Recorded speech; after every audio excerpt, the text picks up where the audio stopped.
میں آپ سے یہ سوال بھی کرنا چاہوں گا، بیٹے کی پیدائش پر غم منانا کیسا ہے؟ اس حوالے سے بھی ناظرین کو ذرا بتا دیجیے۔ میں یہ اسی اس بات کو میں آگے بڑھاتے ہوئے یہ بات بھی عرض کرنا چاہوں گا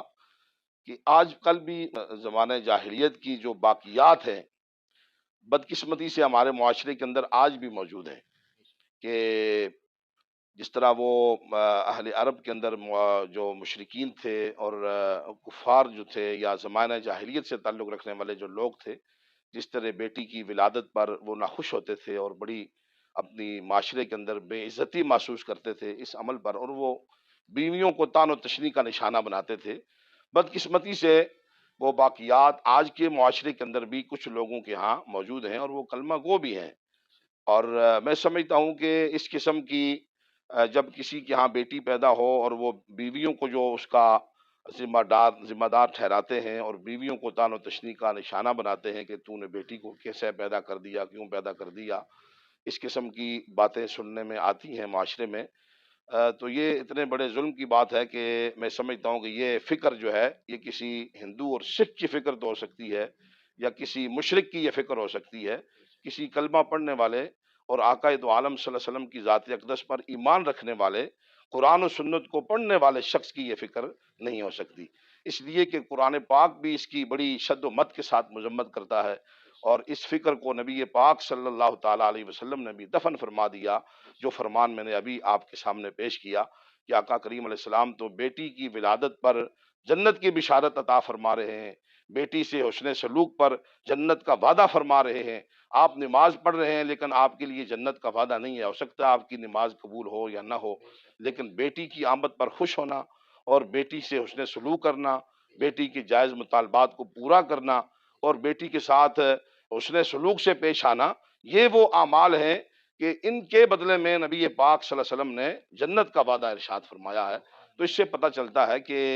کسی مسلمان کی فکر میں یہ بات نہیں آ سکتی،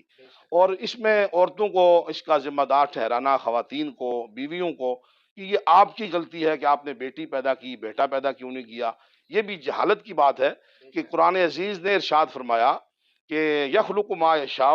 یہب لمن یشاء اناثا ویہب لمن یشاء الذکور، کہ اللہ رب العالمین یخلق ما یشاء، وہ تخلیق فرماتا ہے جو وہ چاہتا ہے، یہب لمن یشاء اناثا، وہ جس کو چاہتا ہے بیٹے عطا فرماتا ہے، جس کو چاہتا ہے وہ بیٹیاں عطا فرماتا ہے، تو یہ کارخانہ بیٹیوں اور بیٹوں کا یہ کسی عورت کے ہاتھ میں یا کسی مرد کے ہاتھ میں نہیں ہے، یہ بات حقیقت ہے کہ اولاد ماں باپ کے وسیلے سے ہی پیدا ہوتی ہے، لیکن اولاد میں بیٹا ہو یا بیٹی ہو، یہ نہ کسی مرد کے اختیار میں ہے نہ کسی عورت کے اختیار میں ہے، یہ اختیار اللہ رب العالمین نے اپنے دستے قدرت میں رکھا ہے، اور وہ ارشاد فرماتا ہے یہب لمن یشاء اناثا ویہب لمن یشاء الذکور، یہ تو میری چاہت ہے، میں جس کو چاہتا ہوں اسے بیٹیاں عطا کر دیتا ہوں، جس کو چاہتا ہوں اسے بیٹے عطا کر دیتا ہوں۔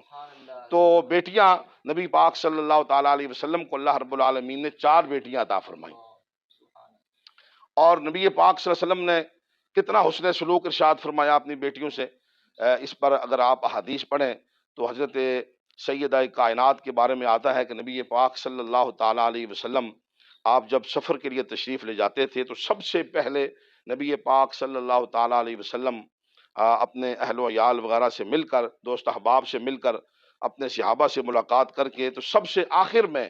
آپ ملاقات حضرت سیدہ فاطمہ رضی اللہ تعالیٰ عنہا سے فرمایا کرتے تھے، اور جب آپ سفر پر روانہ ہوتے تو سب سے آخر میں اپنی بیٹی سے ملتے، اور جب سفر سے آپ کی واپسی ہوتی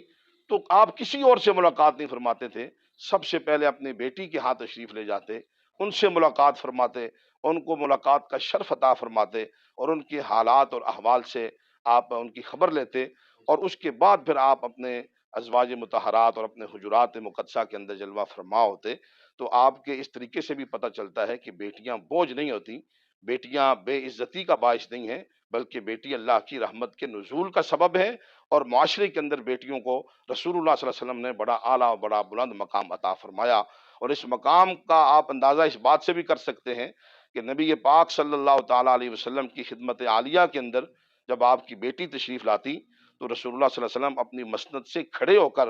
اٹھ کر اپنی بیٹی کا استقبال فرماتے، اور چند قدم آپ اپنی مسند سے آگے بڑھ کر ان کا استقبال کرتے،